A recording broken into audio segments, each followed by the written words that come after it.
Duelists. Today, I have a roller coaster drama. Yu-Gi-Oh! Versus Pokemon TCG. Buckle in your seatbelts, it's gonna be a great one. What is up, all you beautiful people? It is I, AkemiTCG, back with a brand new video. I haven't done that in forever, so shout outs to all of the OGs out there. So, this tale starts with a post from PokeDuels on Twitter. Yu-Gi-Oh! Is not that hard. It's one of the easiest card games at high levels of play. Tryhards who play the game make spreadsheets off of 1 to 3 card combos. I feel like if people did this with Pokemon, there would be too many variables. I'm gonna let the views to like ratio really speak for itself. 630k views, 382 likes. I'm not qualified to talk about this because I do not know what the current Pokemon meta is. I've only played Pokemon TCG like once about a decade ago, and I learned it within 5 minutes. I thought it was really straightforward, super easy. So I asked some of my buddies on Discord that play both the Yu-Gi-Oh! And the Pokemon TCG competitively what they thought about it. I asked, is the Pokemon TCG easier than Yu-Gi-Oh? Buddy says pretty much. No interruption for your turn is nice. On their turn, they will interrupt you when you're ahead. And my other buddy says, I played way back in the day and also hopped back on for 2 months last year. I could describe it like this. In its entire history, the game had exactly one card that can interact on your opponent's turn, and that one card got banned. Then they decided floodgates are the only way to mechanically interact. And objectively, Pokemon is a baby game for baby TCG players. Okay, you didn't hear from me. It's all my buddies that actually play both games. And anecdotally, literally last night I played Yu-Gi-Oh! To try to catch up with the meta because I haven't been playing for the past couple months. And I had a headache trying to break the Mitsurugi board with Rizios on it and pretty much everything else on it because I just didn't understand what the heck was going on. I'm like, if I Nibiru you guys just come back, and then if I get rid of this guy, you still have 4 hand traps in your hand. There's so many different things you have to think about when you're playing Yu-Gi-Oh! Like on your turn, when you follow one of those combos and the combo sheets on the spreadsheets or whatever, you're very much not likely going to get to the end of the combo. Your Malice play is going to get interrupted by some way, shape, or form, so you're probably not going to end on about Griffin. These are just like the optimal lines, assuming your opponent didn't have any interruptions. And it's even worse when it goes to your turn when you're going second. If your opponent makes a giant Build-A-Bear board, you have to figure out how to maneuver around it to break it. And not just the cards on the field, but the unknown cards in the hand that can interrupt with you. Dominance Impulse, Nibiru, Ghost Ogre, Ash Blossom, all those fun cards, you still have to deal with all those too. So it becomes like every single game feels extremely different, and it's extremely tough to like play the game at the highest level, in my opinion, especially when you're considering all of that, thinking about all that, and you're playing at these top tier events that everybody has access to all these insane cards, and you're playing for what, 12, 13 hours at a time. It's very draining and it's extremely tough. So anyways, enough yapping. I'm gonna go back to Twitter and see what people have to say about this. So we have the skill curve of Yu-Gi-Oh! Is just knowing how to read honestly. Yes, yeah, every card has a lot of text on it. We know that. Everybody knows that. Scarlon says, I don't get the point of making antagonistic posts like this. Like, you surely understand that these spreadsheets do not encompass all the information required to play the game. Just to reiterate my point I just made earlier. Trevor says, becoming a medical doctor is not even that hard. It's one of the easiest degrees at the high levels of educations. Tryhards who go to med school read 43,000 pages of notes for 1 to 3 organ combos. I feel like if people did this with other degrees, there would be too many variables. Yeah, that is definitely a comparison for sure. Tell me you've never played Yu-Gi-Oh! Without telling me you've never played it. Combos are a part of the game, but 95 out of 100% of the times, you're gonna never be making one interrupted. Also, half the times you're going second, so memorizing combos will actually get you nowhere in the game.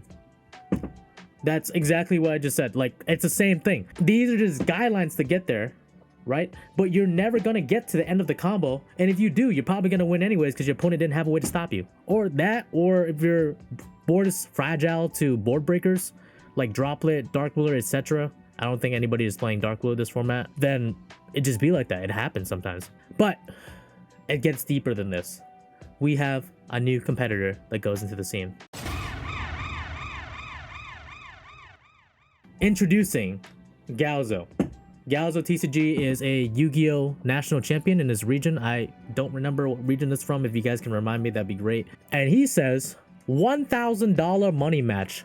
You choose the deck. Now this gets interesting. Now I'm getting my popcorn out. I am ready to see some fighting happen. I want to see this juicy drama play out, and hopefully we come out on the other side. PokeDuel says, Pokemon or Yu-Gi-Oh? Since Yu-Gi-Oh is not that hard, let's go with Yu-Gi-Oh. I don't play Yu-Gi-Oh.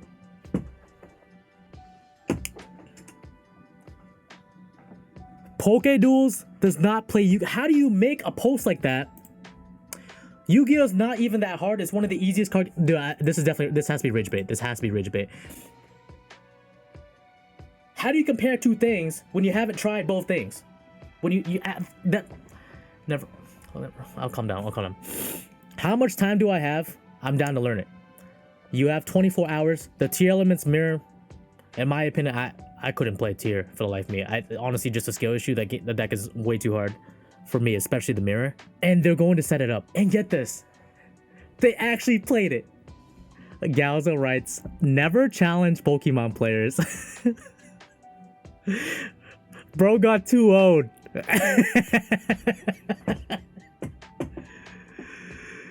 You lost, you suck.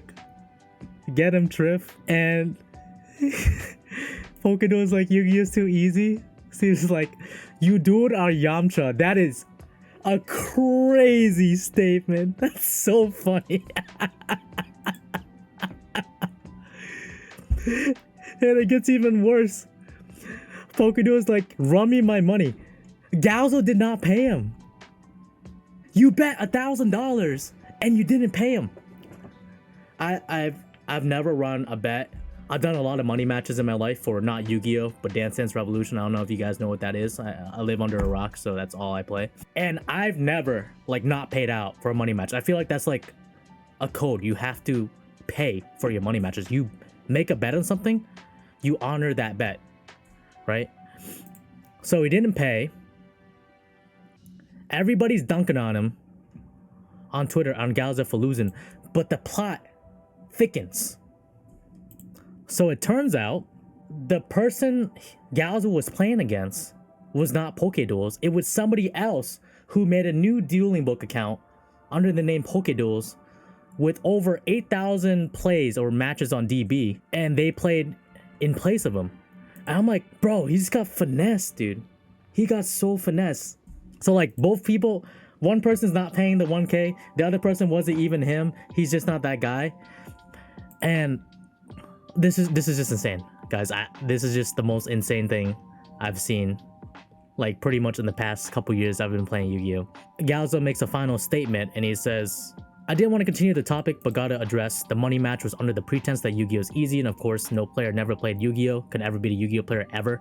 We played, I picked the decks, I played like ass and I lost. Never taken a dime from someone just to prove a point, but that's up to everyone to believe or not. PokeDuel paid or not another player with over 8,000 duels in DB to duel me in his place after opening a fresh account under the name of PokeDuels TCG. Got simple.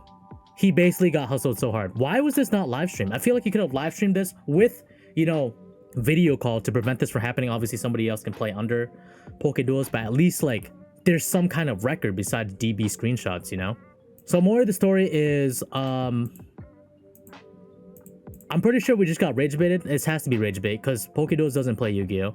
Secondly, make sure you own up to all of your bets that you make. Third, find ways to confirm you're playing against the right player if you're money matching them. And fourth is follow rules 1 to 3. I don't even know where I was gonna go with this, but anyways, more of the story is never play Pokemon players, and let me know down below how you feel about this whole situation. I think this is a goofy situation all the way around with the craziest plot twists I've ever seen. My name is AkemiTCG. I'll see you guys next time.